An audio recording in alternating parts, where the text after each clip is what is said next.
Guys welcome to my YouTube channel online study for Hindi साहित्य में। तो गाइज हमारा आज का टॉपिक है यूजीसी नेट परीक्षा जनवरी 2017 हिंदी प्रश्न पत्र थर्ड। और गाइज इससे पहले भी हम बहुत सारे प्रीवियस ईयर क्वेश्चन पेपर को हल कर चुके हैं और पढ़ भी चुके हैं, तो प्लीज़ उस वीडियो को जाकर आप जरूर देखिए। तो गाइज चलते हैं अपने पहले प्रश्न की तरफ। और हमारा पहला प्रश्न है इस प्रकार से। गाइज अगर वीडियो अच्छा लगे तो प्लीज़ वीडियो को लाइक ज़रूर कीजिए और हमारे चैनल को सब्सक्राइब कीजिए। तो गाइज हमारा पहला प्रश्न है कुछ इस प्रकार से। हुजवेरी के अनुसार फना का अर्थ है, और ऑप्शंस हैं जीवात्मा के शरीर का नाश, बी ऑप्शन है जीवात्मा का परमात्मा में विलय, और सी ऑप्शन है किसी वस्तु की अपूर्णता का ज्ञान और उसे पाने की इच्छा से विरत होना, और डी ऑप्शन है व्यक्ति के अस्तित्व स्वरूप और गुण का विनाश। तो गाइज हुजवेरी मुख्यतः अली उस्मान हुजवेरी के नाम से जाने जाते हैं, और इनको दातागंज बख्श की उपाधि भी मिली थी। और इनका जन्म गाइज 1009 ईस्वी में हजवेरी अर्थात गजनी में हुआ था। इस्लाम और सूफीज्म के प्रचार में ये भारत के पंजाब, जो कि अब पाकिस्तान में है, क्षेत्र में आए थे। हुजवेरी के अनुसार फना का अर्थ होता है गाइज किसी वस्तु की अपूर्णता का ज्ञान और उसे पाने की इच्छा से विरत होना। तो गाइज इस प्रश्न का सही उत्तर होता है ऑप्शन सी। हुजवेरी के अनुसार फना का अर्थ है किसी वस्तु की अपूर्णता का ज्ञान और उसे पाने की इच्छा से विरत होना।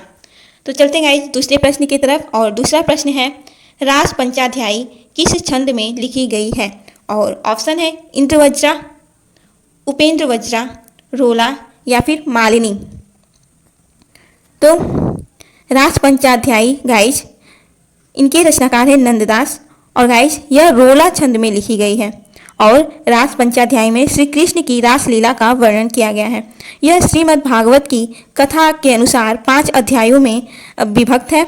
इसे भागवत का स्वच्छंद पद्यानुवाद भी कहा जाता है। तो गाइज इस प्रश्न का सही उत्तर हुआ ऑप्शन सी रोला। रास पंचाध्यायी रोला छंद में लिखा गया है। तो गाइज चलते हैं अगले प्रश्न की तरफ। तो गाइज प्रश्न संख्या 3 है। मैं नारी अपावन प्रभु जग पावन रावण री पूजन सुखदाई, राजीव बिलोचन भव भय मोचन पाही पाही सर नहीं आई। रामचरितमानस की उक्त चौपाई में व्यक्त विचार किस पात्र के हैं, और ऑप्शन है गाइज अहल्या, सबरी, तारा या फिर डी ऑप्शन है मंदोदरी। तो गाइज ये पंक्तियां हैं बालकांड से ली गई हैं, और ये पंक्ति अहिल्या की हैं।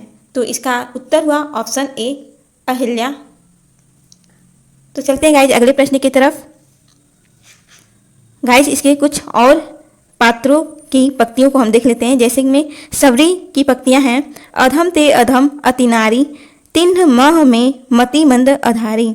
और वहीं तारा ये किष्किंधा कांड से संबंधित है, और तारा की पंक्तियां हैं कोसलेश सूत लक्ष्मण रामा, कालहु जीति सकहीं संग्रामा। और मंदोदरी की इनकी पंक्तियां हैं गाइज अह नाथ रघुनाथ सम, कृपा सिंधु नहीं आन, जोगी वृंद दुर्लभ गति, तो ही दिन ही भगवान।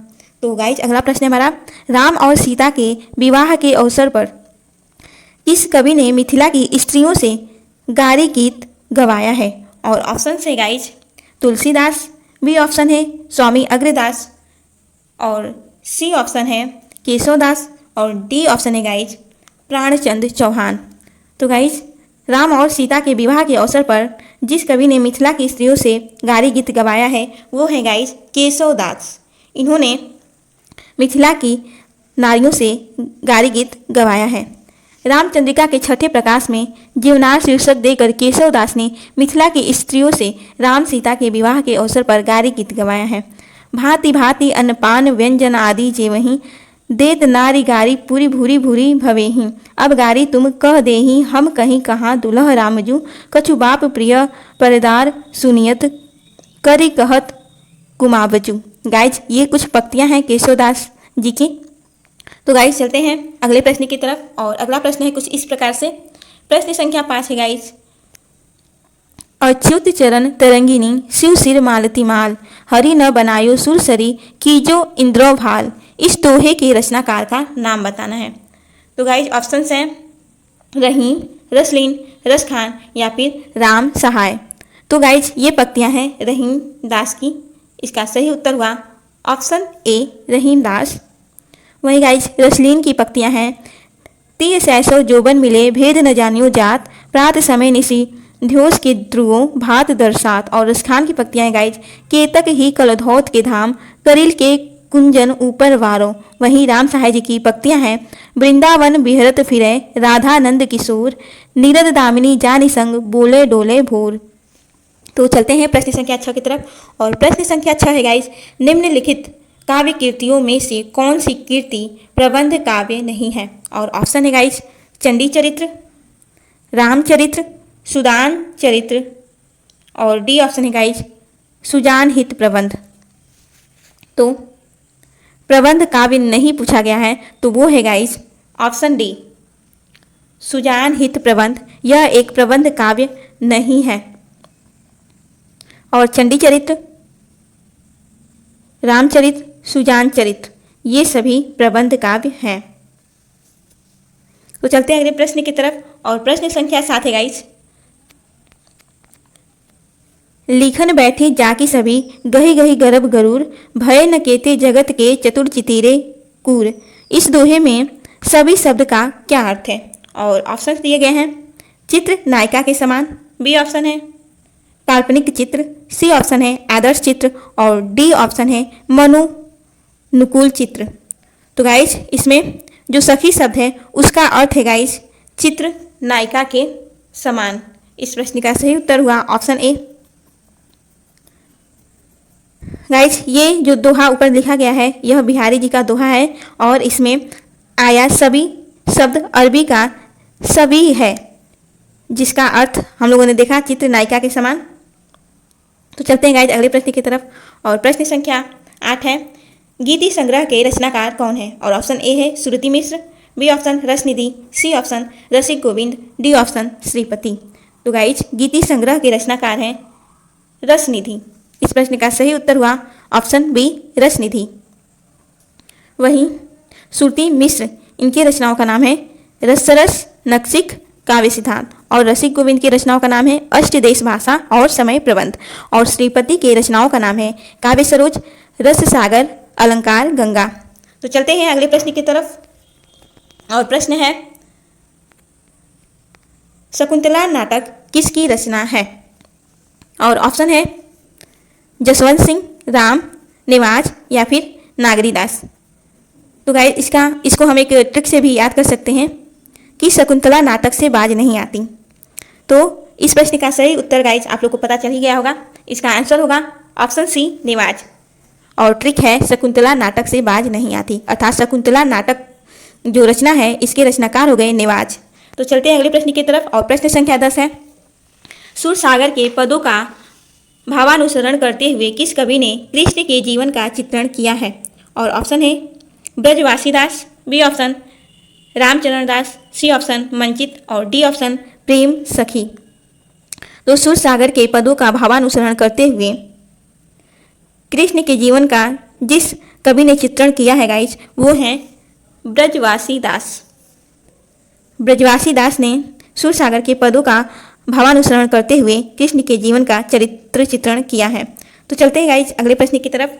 और प्रश्न अगला है हमारा 11 नंबर का है, निम्नलिखित में से जगन्नाथ दास रत्नाकर की कौन सी रचना नहीं है? और ऑप्शन है हिंडोला, गंगा अवतरण, भ्रमरदूत, उद्धव शतक। तो गाइस हिंडोला ये भी जगन्नाथ दास रत्नाकर जी की रचना है, गंगा अवतरण भी रत्नाकर जी की रचना है, और उद्धव शतक भी रत्नाकर जी की रचना है। लेकिन जो भ्रमरदूत है गाइस, ऑप्शन सी भ्रमरदूत, ये रत्नाकर जी की रचना नहीं है, बल्कि यह सत्यनारायण कवि रत्न की रचना है। तो चलते हैं अगले प्रश्न की तरफ। और प्रश्न संख्या 12 है, निम्नलिखित में से कौन सा काव्य संग्रह शमशेर बहादुर सिंह का नहीं है? और ऑप्शन ए है कुछ कविताएं, बी ऑप्शन कुछ और कविताएं, सी ऑप्शन आज अभी आंखों से, और डी ऑप्शन काल तुमसे होड़ है मेरी। तो शमशेर बहादुर सिंह का जो रचना नहीं है गाइज वह है आज अभी आंखों से। यह शमशेर बहादुर सिंह जी का रचना नहीं है। और कुछ कविताएं, इसके रचनाकार है शमशेर बहादुर सिंह, कुछ और कविताएं और काल तुमसे होड़ है मेरी, ये गाइज शमशेर बहादुर सिंह जी की काव्य संग्रह हैं। तो चलते हैं अगले प्रश्न की तरफ और अगला प्रश्न है, कहाँ हो ए हमारे प्राण प्यारे, किधर तुम छोड़कर हमको पधारे। बुढ़ापे में यह दुख भी देखना था, इसी को देखने को मैं बचा था। ये काव्य पंक्तियाँ किस कवि की हैं? और ऑप्शन है guys, Pratap Narayan Mishra, B option है अंबिका दत्त व्यास, सी ऑप्शन है भारतेंदु हरिश्चंद्र और डी ऑप्शन है उपाध्याय बद्री नारायण चौधरी। तो गाइज ये पंक्तियाँ हैं भारतेंदु हरिश्चंद्र जी की। इसका सही उत्तर हुआ ऑप्शन सी, भारतेंदु हरिश्चंद्र। एक बार फिर से सुन लीजिए, कहाँ हो ए हमारे प्राण प्यारे, किधर तुम छोड़कर हमको पधारे। बुढ़ापे में यह दुख भी देखना था, इसी को देखने को मैं बचा था। गाइज ये काव्य पंक्तियाँ हैं भारतेंदु हरिश्चंद्र जी की। वही गाइज प्रताप नारायण मिश्र जी की पंक्तियाँ हैं, अंग्रेज राज सुख साज सजे सब भारी, पै धन विदेश चली जात यह है अति ख्वारी। और अंबिका दत्त व्यास की प्रमुख पंक्ति है, कहाँ हो ए हमारे राम प्यारे, किधर तुम छोड़कर हमको सिधारे। बुढ़ापे में यह दुख भी देखना था, इसी को देखने को मैं बचा था। गाइज ये जो काव्य पंक्तियाँ अभी हमने पढ़ा, ये भारतेंदु जी की काव्य पंक्तियों से बहुत ही मिलता जुलता है। तो अगर पेपर में आ जाता है तो बहुत ही कन्फ्यूजन रहता है कि आखिरकार ये काव्य पंक्तियाँ हैं किसका। तो गाइज हमेशा याद रखिएगा कि जो भारतेंदु हरिश्चंद्र के हैं वो है कहाँ हो ए हमारे प्राण प्यारे, लेकिन जो अंबिका दत्त व्यास की पंक्तियाँ हैं वहाँ पर है कहाँ हो ए हमारे राम प्यारे। तो भारतेंदु हरिश्चंद्र जी ने प्राण प्यारे कहा हुआ है और अंबिका दत्त व्यास जी ने राम प्यारे कहा है। तो गाइज ये पंक्तियाँ जरूर ही आप नोट कर लीजिएगा। और वहीं बद्री नारायण चौधरी प्रेमखंड, इनकी काव्य पंक्तियाँ हैं, अचरज होत तुमहु सम गोरे बाजत कारे, तासो कारे कारे शब्दहु पर है वारे। तो चलते हैं अगले प्रश्न की तरफ और प्रश्न है प्रश्न संख्या 14, फिर परियों के बच्चे से हम सुभग सिर्फ के शंख पसार, समुद्र पैरते सूची ज्योत्सना में पकड़ इंद्र के कर सुकुमार। इन काव्य पंक्तियों के रचनाकार हैं। और ऑप्शन ए है Sumitra Nandan Pant, B option Mahadevi Verma, C option Suryakant Tripathi Nirala और डी ऑप्शन है जयशंकर प्रसाद। तो गाइज ये काव्य पंक्तियाँ हैं सुमित्रा नंदन पंत की। इस प्रश्न का सही उत्तर हुआ ऑप्शन ए सुमित्रा नंदन पंत। वहीं महादेवी वर्मा जी की बहुत ही प्रसिद्ध पंक्ति है, तुमको पीड़ा में ढूंढा तुमको ढूंढेगी पीड़ा। और सूर्यकांत त्रिपाठी निराला की पंक्तियाँ हैं, अभरण भर वर्ण गान, वन वन उपवन उपवन, जागा कवि खुले प्राण। और जयशंकर प्रसाद जी की प्रसिद्ध पंक्ति है, उठ उठ गिर गिर फिर आती, नर्तित पदम चिन्ह बना जाती। तो चलते हैं प्रश्न संख्या 15 की तरफ। आई होप कि ये जानकारी आप लोगों के लिए महत्वपूर्ण थी और आप लोगों को अच्छी लगी होगी। गाइज एक बार वीडियो को लाइक जरूर कीजिए और हमारे चैनल को सब्सक्राइब जरूर कीजिए। अगर वीडियो अच्छा लगे तो लाइक भी जरूर कीजिए। और प्रश्न संख्या 15 है गाइज, सबका निचोड़ लेकर तुम सुख से सूखे जीवन में, बरसों प्रभात हिम कंसा आंसू इस विश्व सदन में। उक्त काव्य पंक्तियों के रचयिता हैं। और ऑप्शन है सूर्यकांत त्रिपाठी निराला, जयशंकर प्रसाद, महादेवी वर्मा या फिर सुमित्रा नंदन पंत। तो गाइज सबका निचोड़ लेकर तुम सुख से सूखे जीवन में, बरसों प्रभात हिमकंसा आंसू इस विश्व सदन में। गाइज ये पंक्तियाँ हैं जयशंकर प्रसाद जी की। तो इस प्रश्न का सही उत्तर हुआ ऑप्शन बी जयशंकर प्रसाद। और सूर्यकांत त्रिपाठी निराला जी की भी पंक्तियों को मैं बता देती हूँ, भारती जय विजय करे कनक सस्य कमल धरे। और महादेवी वर्मा की पंक्ति है, झर झुके तारक कुसुम जब रश्मियों के रजत पल्लव। और सुमित्रा नंदन पंत के पंक्तियाँ हैं, भूतवाद उस धरा स्वर्ग के लिए मात्र सोपान, जहां आत्मदर्शन अनादि से समासीन अम्लान। तो चलते हैं अगले प्रश्न की तरफ और प्रश्न संख्या 16 है, निम्नलिखित में से कौन सी रचना सुमित्रा नंदन पंत का नहीं है। और ऑप्शन ए है युगपत, बी है अतिमा और सी है उत्तरा और डी है गीत गुंज। तो गाइज गीत गुंज ये सुमित्रा नंदन पंत का रचना नहीं है। और युगपत, अंतिमा और उत्तरा ये सुमित्रा नंदन पंत जी की रचनाएं हैं। और ये जो गीत गुंज है ये रचना गाइस सूर्यकांत त्रिपाठी निराला जी की है।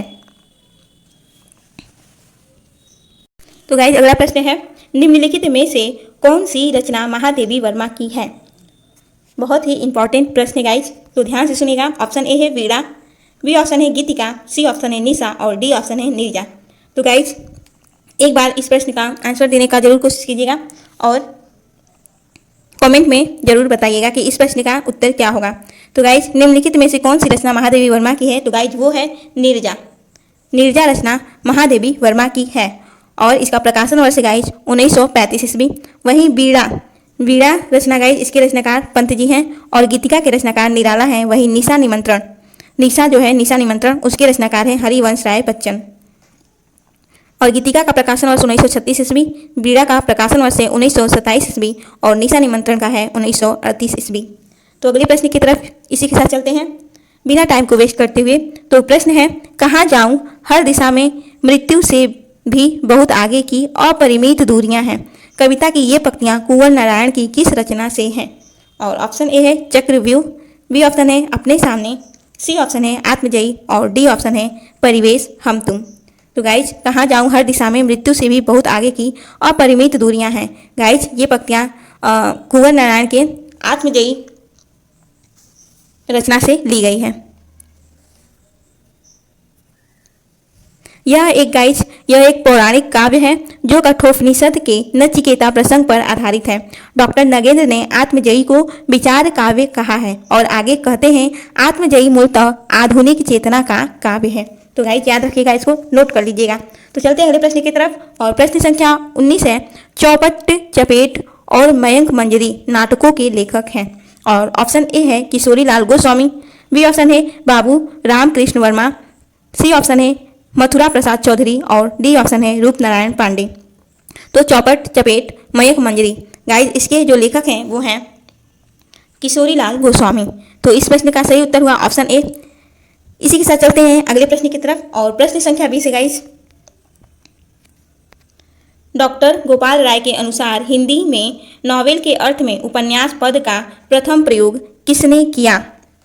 और ऑप्शन ए है भूदेव मुखोपाध्याय, बी ऑप्शन है राधाचरण गोस्वामी, सी ऑप्शन है महावीर प्रसाद द्विवेदी और डी ऑप्शन है भारतेंदु हरिश्चंद्र। डॉक्टर गोपाल राय के अनुसार हिंदी में नॉवेल के अर्थ में उपन्यास पद का प्रथम प्रयोग गाइस भारतेंदु हरिश्चंद्र जी ने किया था। तो सही ऑप्शन हुआ, सही उत्तर इसका ऑप्शन डी भारतेंदु हरिश्चंद्र। और चलते हैं इसी के साथ अगले प्रश्न की तरफ और प्रश्न संख्या 21 है, पांडे बेचन शर्मा उग्र द्वारा रचित उपन्यास नहीं है।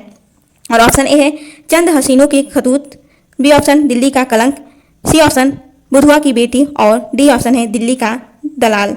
तो पांडे बेचन शर्मा उग्र द्वारा रचित उपन्यास नहीं है गाइज, वो है दिल्ली का कलंक। यह पांडे बेचन शर्मा द्वारा लिखित रचना नहीं है। तो चलते हैं अगले प्रश्न की तरफ और प्रश्न संख्या 22 है गाइस दिल्ली का कलंक, इसके रचनाकार हैं ऋषभ चरण जैन। तो चलते हैं अगले प्रश्न की तरफ और प्रश्न संख्या 22 है, कर्नाट कबीलों के जीवन यथार्थ के विविध पक्षों पर आधारित उपन्यास है। और ऑप्शन ए है कोई अजनबी नहीं, नरक कुंड में वास, कब तक पुकारूं, किस्सा गुलाम। तो गाइस कर्नाट कबीलों के जीवन के यथार्थ विविध पक्षों पर आधारित उपन्यास है कब तक पुकारूं। तो इस प्रश्न का सही उत्तर हुआ ऑप्शन सी कब तक पुकारूं। यह कर्नाट कबीलों के जीवन यथार्थ के विविध पक्षों पर आधारित उपन्यास है। और नरक कुंड में वास, ये गाइस छद्म आज़ादी का इसमें चित्रण किया गया है। और कब तक पुकारूं में राजस्थान के नट कबीलों का जीवन का चित्रण किया गया है। वहीं किस्सा गुलाम में स्वतंत्र भारत में गुलामी की दास्तां का वर्णन किया गया है। और अगला प्रश्न हमारा, अरुण और मधुलिका किस कहानी के पात्र हैं? और ऑप्शन ए है चित्तौड़ का उद्धार, बी ऑप्शन है अशोक, सी ऑप्शन है आकाशदीप और डी है पुरस्कार। तो गाइज अरुण और मधुलिका पुरस्कार कहानी के पात्र हैं। सही उत्तर हुआ ऑप्शन डी पुरस्कार। और आकाशदीप इसके जो पात्र हैं गाइज वो हैं बुद्धगुप्त और चंपा। वहीं अशोक के पात्र हैं विजय केतु कुणाल और चित्तौड़ का उद्धार इसके पात्र हैं हमीर और राजकुमारी। तो चलते हैं अगले प्रश्न की तरफ और अगला प्रश्न है कुछ इस प्रकार से, भीष्म साहनी द्वारा रचित कहानी संग्रह नहीं है। और ऑप्शन ए है भाग्य रेखा, वांचू, काट का सपना, निशाचर। तो भीष्म साहनी द्वारा जो रचित कहानी संग्रह नहीं है गाइज वो है काट का सपना। और बाकी जो भाग्य रेखा, वांचू और निशाचर है यह भीष्म साहनी द्वारा रचित कहानी संग्रह है। लेकिन काट का सपना मुक्तिबोध जी का कहानी संग्रह है। गाइज इसके अलावा भी मुक्ति बोध जी का कहानी संग्रह है सतह से उठता आदमी। तो चलते हैं अगले प्रश्न की तरफ और प्रश्न है आधुनिक ईरान की पृष्ठभूमि पर रक्त रंजित इस्लामिक क्रांति का चित्रण किस उपन्यास में किया गया है। और ऑप्शन ए है 7 नदियां एक समुंदर, बी ऑप्शन है चक्रव्यूह, सी ऑप्शन है धूप छाही रंग और डी ऑप्शन है किस्सा लोकतंत्र का। तो गाइज आधुनिक ईरान की पृष्ठभूमि पर रक्त रंजित इस्लामिक क्रांति का चित्रण 7 नदियां एक समुंदर उपन्यास में किया गया है। तो इसका सही उत्तर हुआ ऑप्शन ए 7 नदियां एक समुंदर। चलते हैं अगले प्रश्न की तरफ और प्रश्न है ज्ञानेंद्र कुमार द्वारा रचित कहानी संग्रह नहीं है। और ऑप्शन ए है इंसान के खंडहर, बी ऑप्शन है नीलम देश की राजकन्या, सी ऑप्शन है पाजेब और डी ऑप्शन है वातायन। तो ज्ञानेंद्र कुमार द्वारा रचित कहानी संग्रह नहीं है गाइज, वह है इंसान के खंडहर। इंसान के खंडहर गाइज ये है इला चंद्र जोशी जी का कहानी संग्रह और बाकी जो बचा है पाजेब, नीलम देश की राजकन्या, वातायन, यह रचनाएं ज्ञानेंद्र कुमार द्वारा रचित कहानी संग्रह है। तो अगला प्रश्न है कुछ इस प्रकार से, प्रश्न संख्या 27 है वैदिक सूक्तों के गरिमा में उद्गम से लेकर लोकगीतों के महासागर तक जिस अविच्छिन्न प्रवाह की उपलब्धि होती है उस भारतीय भावधारा का मैं स्नातक हूँ। उपर्युक्त विचार विद्यानिवास मिश्र ने अपने किस निबंध संग्रह की भूमिका में लिखे हैं। और ऑप्शन ए है देश धर्म और साहित्य, बी ऑप्शन है पीपल के बहाने, सी ऑप्शन है चितवन की छाह और डी ऑप्शन है सीरीज की याद आई। तो गाइस यह काव्य पंक्तियां ली गई हैं चितवन की छाह से। तो इस प्रश्न का सही उत्तर हुआ ऑप्शन सी चितवन की छाह। सन 1953 ईस्वी में विद्यानिवास मिश्र का पहला निबंध संग्रह चितवन की छाह प्रकाशित हुआ था। इसकी भूमिका में इन्होंने खुद ही कहा हुआ है कि वैदिक सूक्तों के गरिमा में उद्गम से लेकर लोकगीतों के महासागर तक जिस अविच्छिन्न प्रवाह की उपलब्धि होती है उस भारतीय भावधारा का मैं स्नातक हूँ। मेरी मान्यताओं का वही शाश्वत आधार है। मैं रेती में अपनी डोंगी नहीं चलाना जानता और न जमीन के ऊपर बने रुंधे तालाबों में छपकोरी खेलना चाहता हूं। तो चलते हैं अगले प्रश्न की तरफ और प्रश्न संख्या 28 है गाइस। अज्ञे ने शेखर के संदर्भ में अपने किस निबंध में स्वीकार किया है कि जियां क्रिस्तोफ के अनवरत आत्मशोध और आत्म साक्षात्कार का जो चित्र रोला ने प्रस्तुत किया है उससे कुछ अवश्य प्रेरणा मिली। और ए ऑप्शन है अद्यतन, बी है आत्मनेपद, सी है त्रिशंकु, डी है धार और किनारे। तो गाइस अज्ञे ने शेखर के संदर्भ में अपने आत्मनेपद निबंध में स्वीकार किया है कि जियां क्रिस्तोफ के अनवरत आत्मशोध और आत्म साक्षात्कार का जो चित्र रोला ने प्रस्तुत किया है उससे कुछ अवश्य प्रेरणा मिली है। तो इस प्रश्न का सही उत्तर हुआ गाइस आत्मनेपद। चलते हैं अगले प्रश्न की तरफ और अगला प्रश्न है प्रश्न संख्या 29। आज इस पराजय की बेला में सिद्ध हुआ झूठी सी सारी अनिवार्यता भविष्य की केवल कर्म सत्य है। मानव जो करता है इसी समय उसी में निहित है भविष्य। युग युग तक का अंधा युग नाटक का उक्त संवाद किस अंश से उद्धृत है। और ए ऑप्शन है कौरव नगरी, बी ऑप्शन है गांधारी का सांप, सी ऑप्शन है प्रभु की मृत्यु और डी ऑप्शन है पशु का उदय। तो गाइज यह जो ऊपर पंक्तियां दी गई हुई हैं ये पशु का उदय अंक से लिया गया है। और वहीं कौरव नगरी गाइज ये जो पंक्तियां हैं इसके जो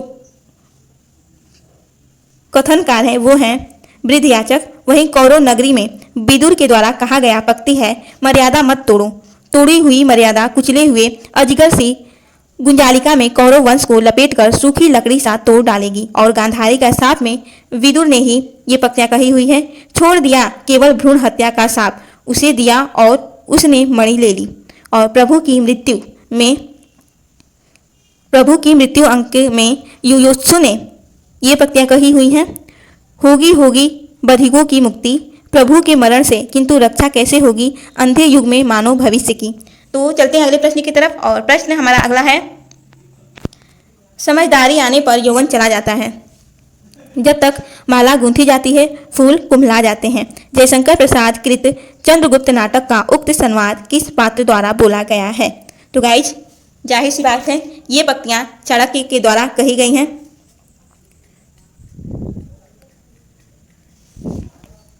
और चंद्रगुप्त के द्वारा जो पंक्तियां कही गई हैं वो है जागरण का अर्थ है कर्म क्षेत्र में अवतीर्ण होना, और कर्म क्षेत्र क्या है, जीवन संग्राम। और दंडायन की जो पंक्तियां हैं वो हैं, जिस वस्तु को मनुष्य दे वही एकता, उसे लेने की स्पर्धा से बढ़कर दूसरा दंभ नहीं। और सिंहरण की पंक्तियां हैं, विद्यार्थी और कुचक्र असंभव, ये तो वही कर सकते हैं जिनके हाथ में अधिकार हो।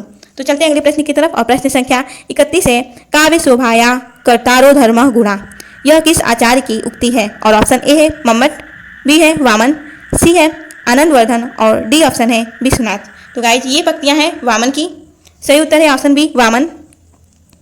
तो चलते हैं गाइज अगले प्रश्न की तरफ, और प्रश्न संख्या 32 है गाइज, जहां समानार्थक विशेषणों से प्रस्तुत के वर्णन द्वारा अप्रस्तुत का बोध कराया जाए वहां कौन सा अलंकार होता है।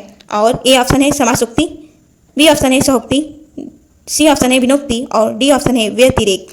तो गाइज जहां समानार्थक विशेषणों से प्रस्तुत के वर्णन द्वारा अप्रस्तुत का बोध कराया जाए गाइज वहां पर समासुक्ति अलंकार होता है। तो इसका सही उत्तर हुआ ऑप्शन ए समासुक्ति।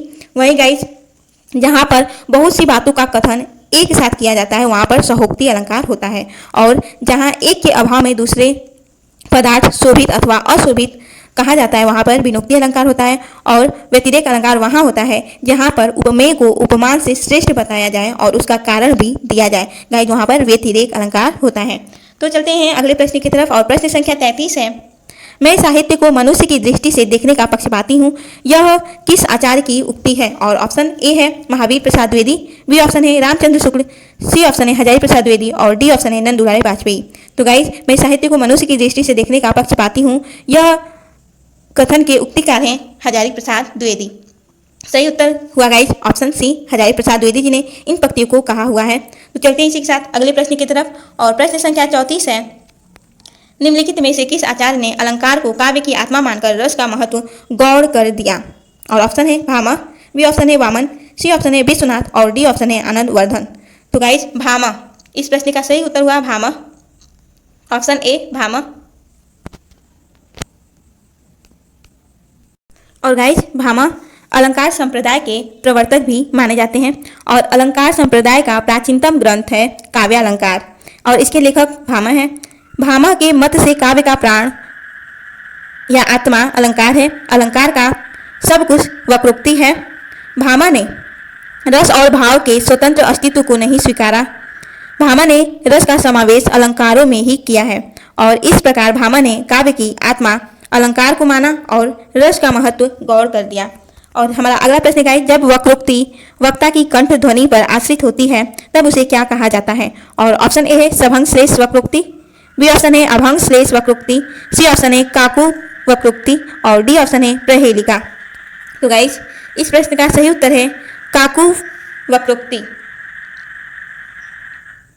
इस प्रश्न का सही उत्तर हुआ ऑप्शन सी काकु वक्रोक्ति। जब वक्रोक्ति की कंठ ध्वनि पर आश्रित होती है या कंठ ध्वनि के कारण वाक्य का दूसरा अर्थ निकले वहां पर काकु वक्रोक्ति अलंकार होता है। वहीं पे सभंग और श्लेष वक्रोक्ति वहां पर होता है जहां श्लिष्ट पदों के अनेक टुकड़े करके भिन्न भिन्न अर्थ निकाले जाए, और अभंग पद या श्लेष वक्रोक्ति वहां पर होता है गाइस जहां श्लिष्ट पदों का बिना खंड किए अन्य अर्थ निकाला जाए। तो चलते हैं अगले प्रश्न की तरफ, और प्रश्न संख्या 36 गाइस, इनमें से कौन सा ग्रंथ आचार्य भामा का है। और ऑप्शन ए है काव्यालंकार, काव्यादर्श, सी ऑप्शन है ध्वन्यालोक, और डी ऑप्शन है साहित्य दर्पण। तो गाइज हमने अभी पढ़ा कि काव्यालंकार इस ग्रंथ के आचार्य हैं भामा, अभी ऊपर ही हम लोगों ने पढ़ा। तो गाइज एक बार फिर से जो हमने पीछे पढ़ा हुआ था एक बार फिर से उसको दोहरा लेते हैं। और काव्यालंकार के आचार्य हैं भामा, वहीं काव्यादर्श के आचार्य दंडी हैं, ध्वन्यालोक आनंदवर्धन, और साहित्य दर्पण विश्वनाथ का, अलंकार सार संग्रह यह ग्रंथ उद्भट का है, और काव्यालंकार सूत्रवृत्ति वामन जी का है, और काव्यालंकार गाइस यह ग्रंथ है रुद्रट का। और गाइस काव्यालंकार हमेशा ध्यान रखिए यह भामा और रुद्रट दोनों का ही ग्रंथ है, और काव्य मीमांसा राजशेखर का है, वहीं ध्वन्यालोक लोचन अभिनव गुप्त का है, और व्यक्ति विवेक महिम भट्ट जी का है, वहीं काव्य प्रकाश मम्मट का है, और अलंकार सर्वस्व यह ग्रंथ है रुयक का। तो गाइस हमारा अगला प्रश्न है, स्वाधीनता प्राप्ति के अवसर पर लिखी गई निम्नलिखित कविता किस कवि की है। और कविता है, मुक्त गगन है मुक्त पवन है मुक्त सांस गर्वीली, लांग सात लांबी सदियों को हुई श्रृंखला ढीली, टूटी नहीं कि लगा अभी तक उपनिवेश का दाग, बोल तिरंगे तुझे उड़ाऊं या कि जगाऊं आग। गाइस बताना है कि यह कविता किस कवि का है और ऑप्शन है माखनलाल चतुर्वेदी, बी ऑप्शन है रामधारी सिंह दिनकर, सी ऑप्शन है बालकृष्ण शर्मा नवीन और डी ऑप्शन है सोहनलाल द्विवेदी। तो गाइज इस प्रश्न का सही उत्तर हुआ ऑप्शन ए, यह कविता है गाइज माखनलाल चतुर्वेदी जी का। एक बार फिर से सुन लीजिए गाइज, मुक्त गगन है मुक्त पवन है, मुक्त सांस गर्बीली, लांग सांस लांबी सदियों को हुई श्रृंखला ढीली, टूटी नहीं कि लगा अभी तक उपनिवेश का दाग, बोल तिरंगे तुझे उड़ाऊं या कि जगाऊं आग। तो इसी के साथ चलते हैं अगले प्रश्न की तरफ और प्रश्न है कुछ इस प्रकार से। प्रश्न संख्या 38, निम्नलिखित में कौन प्रपद्यवादी कवि नहीं है? और ऑप्शन ए है नलिन बिलोचन शर्मा, केसरी कुमार, सी ऑप्शन है नरेश और डी ऑप्शन है गिरिजा कुमार माथुर। तो गाइज नलिन बिलोचन शर्मा, केसरी कुमार और नरेश यह प्रपद्यवादी कवि हैं, जबकि गिरिजा कुमार माथुर यह प्रपद्यवादी कवि नहीं है। गाइज नलिन बिलोचन शर्मा, केसरी कुमार, नरेश इनको नकेनवादी भी कहा जाता है और प्रपद्यवाद के प्रवर्तन नलिन बिलोचन शर्मा ने किया था 1956 ईस्वी में। और इसमें 3 प्रमुख कवि जो कि हैं नलिन बिलोचन शर्मा, केसरी कुमार और नरेश, ये सभी बिहार से थे। इन्हीं तीनों के नाम पर प्रपद्यवाद को नकीनवाद भी कहा जाता है। तो गाइस चलते हैं अगले प्रश्न की तरफ और गाइस इस प्रश्न का सही उत्तर हुआ ऑप्शन डी, प्रपद्यवादी कवि नहीं है, वो हैं गिरिजा कुमार माथुर। और ऊपर के जो तीनों ऑप्शन हैं नलिन बिलोचन शर्मा, केसरी कुमार, नरेश, यह सभी प्रपद्यवाद को नकीनवाद भी कहा जाता है। तो ये सभी प्रपद्यवादी कवि हैं। तो चलते हैं अगले प्रश्न की तरफ और प्रश्न है, कविता तो कवि की आत्मा का आलोक है, उसके हृदय का रस है जो बाहर की वस्तु का अवलंब लेकर फूट पड़ती है, यह कथन किसका है? और ऑप्शन ए है जयशंकर प्रसाद, बी ऑप्शन है नरेश मेहता, सी ऑप्शन है रामधारी सिंह दिनकर और डी ऑप्शन है कुंवर नारायण। तो गाइस यह कथन है रामधारी सिंह दिनकर जी का। इस प्रश्न का सही उत्तर हुआ ऑप्शन सी, रामधारी सिंह दिनकर। वहीं दिनकर जी की एक और पंक्तियां हैं, कविता मस्तिष्क की नहीं हृदय की राह है। और इसके अलावा भी गाइज कुछ पंक्तियां याद आ रहा है, जैसे कि इनका एक और कथन है, चिंतन की अपेक्षा कर्म सत्य के अधिक समीप होता है। और एक और पंक्ति है, नई कविता का मंसूबा सूत्र शैली में बोलने का मंसूबा है। तो गाइज चलते हैं अगले प्रश्न की तरफ। और प्रश्न संख्या 40 है, निम्नलिखित में से कौन सा नाटक प्रेमचंद के प्रसिद्ध उपन्यास पर आधारित है? और ए ऑप्शन है श्वेत कमल, बी ऑप्शन है युगे युगे क्रांति, सी ऑप्शन है सूरदास और डी ऑप्शन है बंदिनी।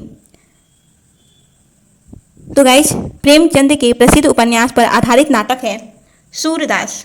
प्रश्न का उत्तर हुआ ऑप्शन सी, सूरदास।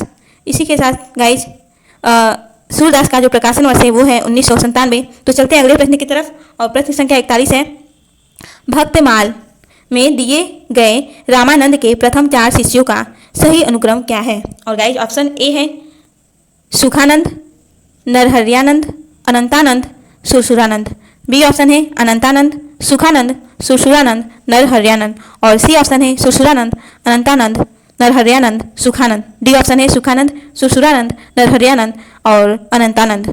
तो भक्त काल में रामानंद जी के 12 शिष्य दिए गए हैं, जिनका क्रम गाइज कुछ इस प्रकार से है। सबसे पहले आते हैं अनंतानंद, उसके बाद सुखानंद, उसके बाद सुरसुरानंद, उसके बाद नरहरियानंद और फिर भावानंद, पीपा, कबीर, सेन, धन्ना, रैदास, पद्यावती और सुरसुरी। तो गाइज इस प्रश्न का सही उत्तर जाता है ऑप्शन बी, अनंतानंद, सुखानंद, सुरसुरानंद और नरहरियानंद। तो चलते हैं अगले प्रश्न की तरफ और प्रश्न है, आचार्य हजारी प्रसाद द्विवेदी के अनुसार निम्नलिखित संप्रदायों का सही अनुक्रम क्या है? और ए ऑप्शन है ब्रह्म संप्रदाय, सनकादि संप्रदाय, श्री संप्रदाय, रुद्र संप्रदाय, बी ऑप्शन है सनकादि संप्रदाय, ब्रह्म संप्रदाय, रुद्र संप्रदाय और श्री संप्रदाय, सी ऑप्शन है श्री संप्रदाय, ब्रह्म संप्रदाय, रुद्र संप्रदाय, सनकादि संप्रदाय और डी ऑप्शन है रुद्र संप्रदाय, श्री संप्रदाय, ब्रह्म संप्रदाय और सनकादि संप्रदाय। तो गाइस हजारी प्रसाद द्विवेदी ने हिंदी साहित्य की भूमिका में कुछ इस प्रकार से इनका क्रम लिखा हुआ है। जैसे पहले नंबर पर आता है श्री संप्रदाय, दूसरे नंबर पे ब्रह्म संप्रदाय, उसके बाद रुद्र संप्रदाय, सनकादि संप्रदाय, राधा वल्लभी संप्रदाय, गुरु नानक और भक्तगण, सूफी साधना का आविर्भाव। तो गाइस इस प्रश्न का सही उत्तर होता है ऑप्शन सी, श्री संप्रदाय, फिर ब्रह्म संप्रदाय, रुद्र संप्रदाय और सनकादि संप्रदाय। तो चलते हैं अगले प्रश्न की तरफ और प्रश्न संख्या 43 है। कालक्रम की दृष्टि से निम्नलिखित काव्य कृतियों का सही अनुक्रम है और ए ऑप्शन है अंग दर्पण, वीरा वारिस, व्यंग्यार्थ कौमुदी, मधुर प्रिया। व्यंग्यार्थ कौमुदी, अंग दर्पण, मधुर प्रिया, विरह वारिस।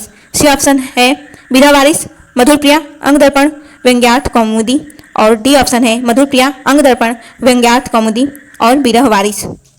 तो गाइस अंग दर्पण इसका जो कालक्रम है वो है 1737 ईस्वी, वहीं विरह वारिस का 1775 ईस्वी और व्यंग्यार्थ कौमुदी का 1825 ईस्वी और मधुर प्रिया का 1800 से अधिक है गाइस, 1875 के आसपास है मधुर प्रिया का प्रकाशन वर्ष। गाइस इस प्रश्न का सही उत्तर है ऑप्शन ए अंग दर्पण, विरह वारिस, व्यंग्यार्थ कौमुदी और मधुर प्रिया। गाइस मधुर प्रिया का ना ही तो कालक्रम निश्चित है और ना ही इसके जो काव्यकार हैं, जो इसके रचनाकार हैं वो भी पता नहीं है, वो भी अज्ञात हैं। तो चलते हैं अगले प्रश्न की तरफ और प्रश्न संख्या 44 है गाइस। प्रकाशन वर्ष के अनुसार निम्नलिखित रचनाओं का सही अनुक्रम है और ऑप्शन ए है रश्मिरथी, कनुप्रिया, द्रौपदी, संशय की एक रात। बी ऑप्शन है कनुप्रिया, रश्मिरथी, द्रौपदी, संशय की एक रात। सी ऑप्शन है रश्मिरथी, कनुप्रिया, संशय की एक रात, द्रौपदी और डी ऑप्शन है कनुप्रिया, द्रौपदी, रश्मिरथी, संशय की एक रात। तो गाइस रश्मिरथी का प्रकाशन वर्ष है 1952 ईस्वी, वहीं रश्मिरथी का प्रकाशन वर्ष है गाइस 1952 ईस्वी। वहीं विरह वारिस, सॉरी थोड़ी मिस्टेक हो गई, मैंने अंग दर्पण पर लिख दिया था, लेकिन रश्मि का प्रकाशन वर्ष है 1952 ईस्वी, 1952 ईस्वी। और वहीं कनुप्रिया इसका प्रकाशन वर्ष है गाइस 1959 ईस्वी और द्रौपदी इसका प्रकाशन वर्ष है गाइस 1960 ईस्वी और संशय की एक रात का प्रकाशन वर्ष है गाइस 1962 ईस्वी। तो गाइस इस प्रश्न का सही उत्तर होता है ऑप्शन ए। चलते हैं इसी के साथ अगले प्रश्न की तरफ और हमारा अगला प्रश्न है गाइस प्रश्न संख्या 45। रचना काल के अनुसार भारतेंदु हरिश्चंद्र जी की निम्नलिखित रचनाओं का सही अनुक्रम क्या है और ऑप्शन ए है प्रेम तरंग, सतसई श्रृंगार, मधु मुकुल, भक्ति सर्वस्व। बी ऑप्शन है भक्ति सर्वस्व, सतसई श्रृंगार, प्रेम तरंग, मधु मुकुल। सी ऑप्शन है भक्ति सर्वस्व, प्रेम तरंग, सतसई श्रृंगार, मधु मुकुल। डी ऑप्शन है सतसई श्रृंगार, भक्ति सर्वस्व, प्रेम तरंग, मधु मुकुल। तो गाइस इस प्रश्न का जो सही उत्तर होता है वो होता है ऑप्शन सी। इस प्रश्न का सही उत्तर है ऑप्शन सी। भक्ति सर्वस्व का गाइस प्रकाशन वर्ष है 1870 ईस्वी और प्रेम तरंग का प्रकाशन वर्ष है 1877 ईस्वी। वहीं सतसई श्रृंगार का प्रकाशन वर्ष है गाइस 1880 ईस्वी और मधु मुकुल का प्रकाशन वर्ष है 1881 ईस्वी। तो चलते हैं अगले प्रश्न की तरफ और प्रश्न है प्रकाशन वर्ष के अनुसार निम्नलिखित प्रबंध काव्यों का सही अनुक्रम है और ऑप्शन ए है उर्वशी, विष्णुप्रिया, आत्मजयी, लोकायतन। बी ऑप्शन है आत्मजयी, उर्वशी, लोकायतन, विष्णुप्रिया। सी ऑप्शन है विष्णुप्रिया, उर्वशी, लोकायतन, आत्मजयी और डी ऑप्शन है लोकायतन, उर्वशी, आत्मजयी, विष्णुप्रिया। तो गाइस इस प्रश्न का जो सही उत्तर होता है, सही क्रम है वो है विष्णुप्रिया। इसका प्रकाशन वर्ष है गाइस 1952 ईस्वी। वहीं उर्वशी का प्रकाशन वर्ष है 1961 ईस्वी, लोकायतन का प्रकाशन वर्ष है 1964 ईस्वी और आत्मजयी का गाइस प्रकाशन वर्ष है 1965 ईस्वी। तो गाइस चलते हैं अगले प्रश्न की तरफ और प्रश्न संख्या 47 है।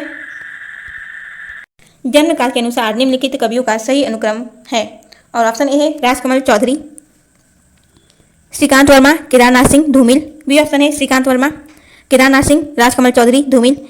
सी ऑप्शन है केदारनाथ सिंह, राजकमल चौधरी, धूमिल, श्रीकांत और डी ऑप्शन है धूमिल, श्रीकांत वर्मा, केदारनाथ सिंह और राजकमल चौधरी। तो गाइस राजकमल चौधरी इनका जन्म काल है गाइस 1929 ईस्वी, 1929 ईस्वी और वहीं श्रीकांत वर्मा का जन्म समय है 1931 ईस्वी और केदारनाथ सिंह इनका जन्म काल है गाइस 1934 ईस्वी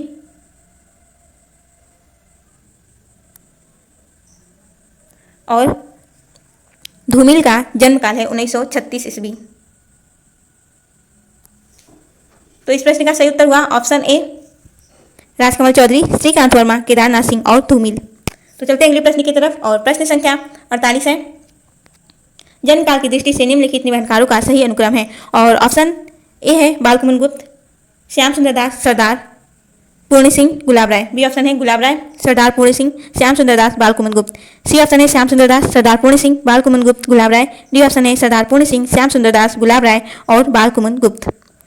तो गाइस बाल कुमुद गुप्त का जन्म काल है 1865 ईस्वी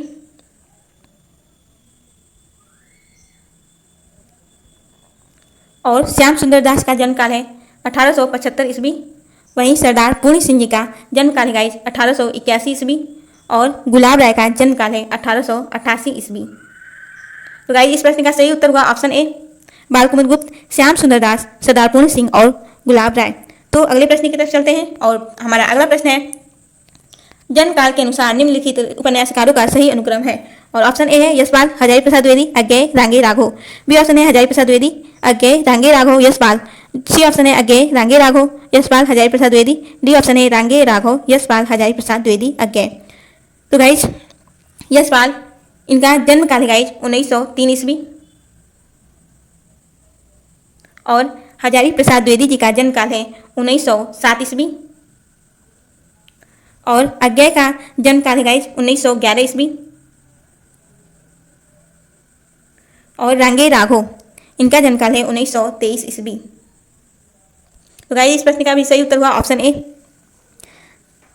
यशपाल, हजारी प्रसाद द्विवेदी, अज्ञेय और रांगे राघव। तो चलते हैं अगले प्रश्न की तरफ और प्रश्न संख्या 50 है प्रकाशन वर्ष के अनुसार निम्नलिखित कहानी संग्रहों का सही अनुक्रम है। और ऑप्शन ए है शरणार्थी, ठुमरी, सतह से उठता आदमी, शोभा यात्रा। बी ऑप्शन है शोभा यात्रा, शरणार्थी, ठुमरी, सतह से उठता आदमी। सी ऑप्शन है सतह से उठता आदमी, शोभा यात्रा, शरणार्थी, ठुमरी। डी ऑप्शन है ठुमरी, शोभा यात्रा, शरणार्थी, सतह से उठता आदमी। तो गाइस शरणार्थी इसका प्रकाशन वर्ष है 1948 ईस्वी। शरणार्थी का प्रकाशन वर्ष है 1948 ईस्वी और ठुमरी का प्रकाशन वर्ष है गाइस 1959 ईस्वी और सतह से उठता आदमी इसका प्रकाशन वर्ष है गाइस 1971 ईस्वी और शोभा यात्रा का प्रकाशन वर्ष है 1981 ईस्वी। इस प्रश्न का भी सही उत्तर हुआ ऑप्शन ए, शरणार्थी, ठुमरी, सतह से उठता आदमी, शोभा यात्रा। तो चलते हैं अगले प्रश्न की तरफ और प्रश्न संख्या 51 है गाइस जन्म काल के अनुसार निम्नलिखित नाटककारों का सही अनुक्रम है। और ऑप्शन ए है शंकर शेष, मोहन राकेश, भीष्म साहनी, हरि कृष्ण प्रेमी। बी ऑप्शन है मोहन राकेश, भीष्म साहनी, शंकर शेष, हरि कृष्ण प्रेमी। सी ऑप्शन है भीष्म साहनी, हरि कृष्ण प्रेमी, शंकर शेष, मोहन राकेश। और डी ऑप्शन है हरि कृष्ण प्रेमी, भीष्म साहनी, मोहन राकेश और शंकर शेष। तो गाइस हरि कृष्ण प्रेमी इनका जन्म समय है 1908 ईस्वी, भीष्म साहनी का 1915 ईस्वी, मोहन राकेश का 1925 ईस्वी और शंकर शेष का 1933 ईस्वी। तो गाइस सही उत्तर होता है ऑप्शन डी, हरि कृष्ण प्रेमी, भीष्म साहनी, मोहन राकेश और शंकर शेष। चलते हैं अगले प्रश्न की तरफ और प्रश्न संख्या 52 है गाइस प्रकाशन वर्ष के अनुसार निम्नलिखित निबंध संग्रहों का सही अनुक्रम है। और ऑप्शन ए है मराल, विकलांग, श्रद्धा का दौर, अद्यतन, अंगद का पांव। बी ऑप्शन है विकलांग, श्रद्धा का दौर, अद्यतन, अंगद का पांव, मराल। सी ऑप्शन है अंगद का पांव, अद्यतन, विकलांग, श्रद्धा का दौर और मराल। और डी ऑप्शन है अद्यतन, अंगद का पांव, मराल, विकलांग और श्रद्धा का दौर। तो गाइज अंगद का पांव इसका प्रकाशन वर्ष है गाइज 1958 ईस्वी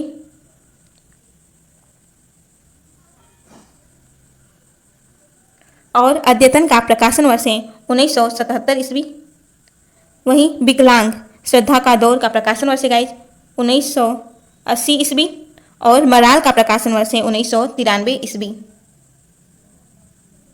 सही उत्तर हुआ ऑप्शन सी, इस प्रश्न का सही उत्तर हुआ।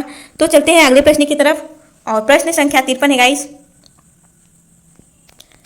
नाटक के कथानक में कुछ दृश्य सूच्य होते हैं। 5 प्रकार के इन सूच्य कथानकों का सही अनुक्रम है। और ऑप्शन ए है प्रवेशक, अकांश, विष्कंभक, चूलिका, अंकावतार। बी ऑप्शन है अंकावतार, चूलिका, अंकाश, विष्कंभक और प्रवेशक। सी ऑप्शन है विष्कंभक, प्रवेशक, चूलिका, अंकाश, अंकावतार। डी ऑप्शन है चूलिका, अंकाश, विष्कंभक, प्रवेशक और अंकावतार। तो गाइस इस प्रश्न का सही उत्तर हुआ ऑप्शन सी, विष्कंभक, प्रवेशक, चूलिका, अंकाश और अंकावतार। तो चलते हैं प्रश्न संख्या 54 की तरफ और अगला प्रश्न है इस प्रकार से प्रकाशन वर्ष के अनुसार हजारी प्रसाद द्विवेदी जी के निम्नलिखित आलोचना ग्रंथों का सही अनुक्रम क्या है। और ऑप्शन ए है हिंदी साहित्य का आदिकाल, मध्यकालीन बोध का स्वरूप, लालित्य मीमांसा, हिंदी साहित्य की भूमिका। और बी ऑप्शन है मध्यकालीन बोध का स्वरूप, लालित्य मीमांसा हिंदी साहित्य की भूमिका, हिंदी साहित्य का आदिकाल। सी ऑप्शन है लालित्य मीमांसा हिंदी साहित्य का आदिकाल, मध्यकालीन बोध का स्वरूप, हिंदी साहित्य की भूमिका। डी ऑप्शन है हिंदी साहित्य की भूमिका, हिंदी साहित्य का आदिकाल, लालित्य मीमांसा और मध्यकालीन बोध का स्वरूप। तो गाइस सही उत्तर हुआ ऑप्शन डी। इस प्रश्न का सही उत्तर हुआ हिंदी साहित्य की भूमिका। इसका प्रकाशन वर्ष है गाइस 1940 ईस्वी और हिंदी साहित्य का आदिकाल का प्रकाशन वर्ष है 1952 ईस्वी। वहीं लालित्य मीमांसा इसका प्रकाशन वर्ष है 1962 ईस्वी और मध्यकालीन बोध का स्वरूप इसका प्रकाशन वर्ष है 1970 ईस्वी। तो चलते हैं अगले प्रश्न की तरफ और प्रश्न संख्या अगला है सुरेंद्र वर्मा के नाटकों का सही अनुक्रम क्या है। और ए ऑप्शन है आठवां सर्ग द्रौपदी, रति का कंगन, एक दूनी एक। और बी ऑप्शन है द्रौपदी आठवां सर्ग, रति का कंगन, एक दूनी एक। सी ऑप्शन है द्रौपदी आठवां सर्ग, एक दूनी एक, रति का कंगन। और डी ऑप्शन है एक दूनी एक, द्रौपदी, रति का कंगन और आठवां सर्ग। तो गाइस द्रौपदी का प्रकाशन वर्ष है 1972 ईस्वी।